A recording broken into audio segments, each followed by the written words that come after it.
Diputada Paula Oliveto tiene la palabra. Gracias, presidente.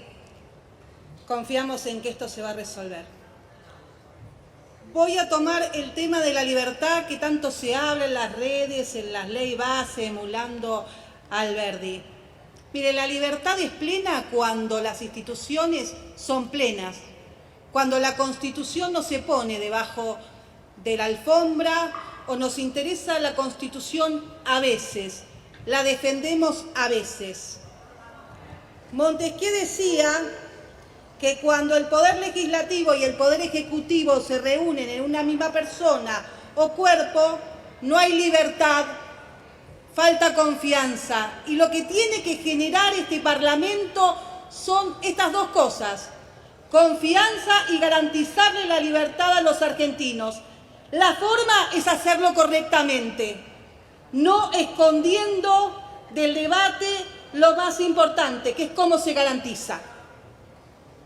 Me preocupa y a veces me confunde que de acuerdo a qué lado del hemiciclo está tal o cual, se defienden una cosa a vida o muerte y a veces nos olvidamos de ratitos. He visto al frente de todo defendiendo la delegación de facultades Alberto Fernández, con el mismo alcance y la misma terminología de lo que hoy propone Milei. Y nos he visto a muchos de nosotros diciendo que ese no era el camino. Lamentablemente estamos en un momento de la política donde las convicciones son líquidas y también los liderazgos son agónicos. He visto a Alberto Fernández tener el 80% de legitimidad pública y perderla después de lesionar la libertad de los argentinos, la libertad y la economía de los argentinos. La verdad es que nosotros no hemos acompañado los superpoderes ni de Alberto, ni de Cristina, ni de Néstor, ni de ninguno. Porque si hay algo que tiene que hacer un pueblo es aprender de su historia. ¿Cómo nos van a pedir que banquemos los superpoderes cuando en uso de eso Alberto Fernández nos tuvo encerrados un montón de tiempo? Cuando vimos ver cerrar los negocios y vimos a nuestros hijos durante 2 años no ir a las escuelas. ¿Qué sienten? ¿Por qué algunos nos dicen, miren, no miren la letra chica, no importa la letra chica? ¿Cómo de este Parlamento podemos pensar eso? Si una palabra a la madrugada nos definió la vida y la muerte de muchos argentinos en la ley de vacuna, ¿cómo no importa la letra chica? Revisen lo que están diciendo aquellos que ahora están defendiendo lo que antes no defendían. Miren, las formas y el fondo van de la mano para la seguridad jurídica de un país, pero también para darle un sentido a la convivencia democrática. Weber decía que según cómo sentimos la legitimidad, en el derecho moderno, la legitimidad radica en las cualidades formales. Y ahí hay que pensar que las formas son importantes. El DNU, que fue mandado de la manera en que se hizo, es una estrategia errónea del gobierno. Acá estamos sesionando sin ningún problema.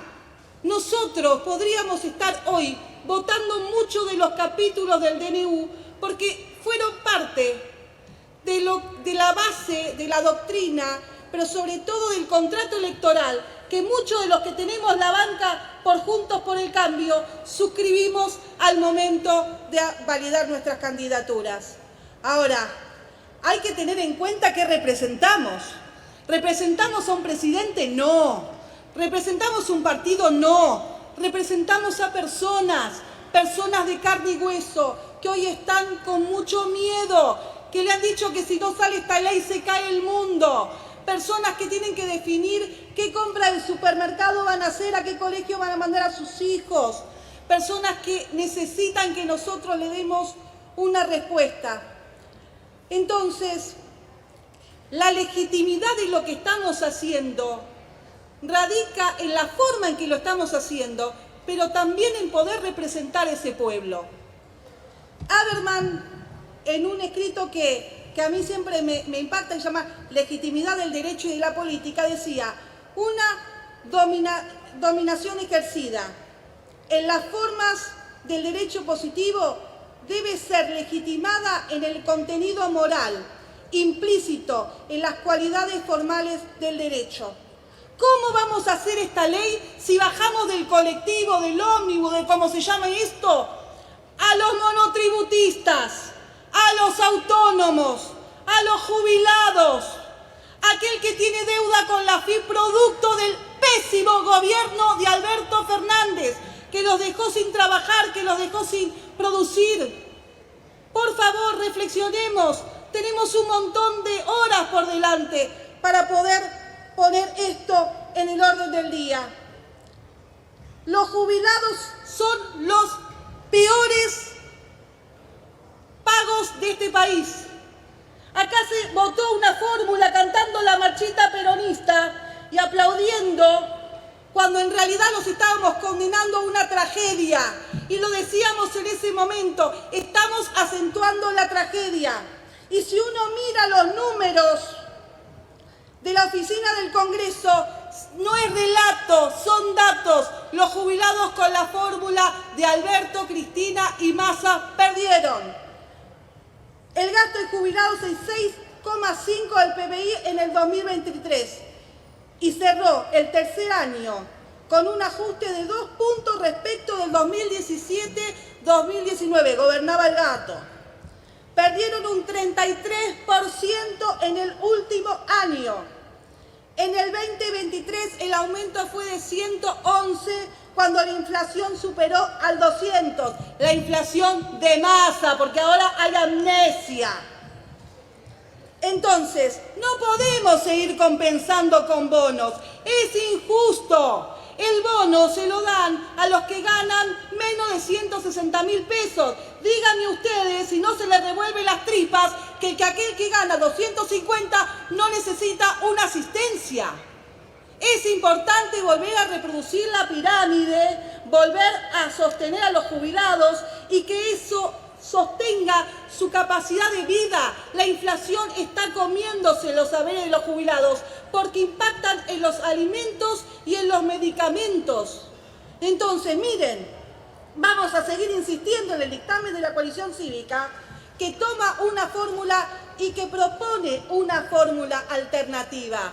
También vamos a seguir sosteniendo que es importante la moratoria para aquel que con mucho sacrificio tiene su negocio, tiene su empresa y da trabajo. Y adelantamos que en todo lo que tiene que ver con reforma laboral vamos a estar acá debatiendo porque queremos la reforma laboral y terminar con los sindicalistas corruptos que llevan a los argentinos a una situación terrible. No son todos corruptos, no son todos corruptos, pero los corruptos tienen que estar en la cárcel y la realidad es que la reelección indefinida de los sindicalistas se tiene que terminar y alguien le tiene que poner cascabel al gato. Porque una cosa es el biribiri en el Twitter, en las redes, y otra cosa es venir acá y estamos dispuestos a votar. Miren, para terminar, porque no me quiero exceder, presidente, no hay libertad si un solo argentino que habita esta patria no puede definir qué le va a dar de comer a sus hijos. No hay libertad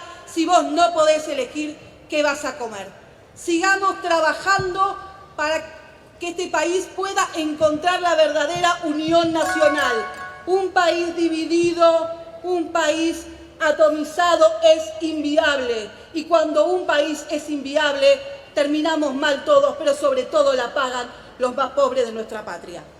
Así que hay que sacar este país adelante. Nosotros no vamos a poner palos en la rueda, sino que estamos dispuestos a asfaltar como obreros el camino hacia el futuro. La realidad es que vamos a acompañar con muchas reservas el dictamen en general y vamos a plantear modificaciones y vamos a plantear nuestras disidencias en muchos artículos. Porque ¿sabe qué, presidente? La coalición cívica no dejó sus convicciones en la puerta de este Congreso. Muchas gracias.